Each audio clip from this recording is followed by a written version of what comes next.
तुम्हाला काय वाटलं मंडळी, हे मटणाचे पीसेस आहेत? अजिबात नाही. ही मुशी मच्छीच आहे. आकाराने ही मुशीपेक्षा थोडी जास्त मोठी असते. म्हणजे मुशी मच्छीचा तुम्ही भाऊ सांगितला ना तरी चालेल. ह्याला आमच्याकडे मोडकं मच्छी म्हणतात. खाडीमध्ये, समुद्रामध्ये कुठेही मिळून जातो. मुशीचं जसं आपण वरचं साल काढतो ना, तसंच ह्या मच्छीचं सुद्धा असते. म्हणजे फक्त मुशीचे वरचं साल जरा पातळ असते आणि ह्या मोडक्या मच्छीचं साल जरा जाड असते. मस्त घरच्यांना आज याचा झणझणीत कालवण करून दिलं. आलं, लसूण, मिरची याचं वाटण तेलात मस्त परतून टोमॅटो प्युरी तेल सुटेपर्यंत परतून घेतली. मग हळद, मसाला, काश्मीरी लाल मिर्च पावडर, चवीनुसार मीठ घालून ही मच्छी ह्यात टाकून मसाल्यात अशी पूर्ण मिक्स केली.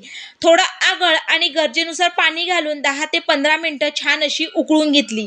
मस्त झणझणीत आंबट तिखट अशी मोडका मच्छी किंवा तुम्ही मोठी मोरी मुशी मच्छीचे कालवण तयार आहे.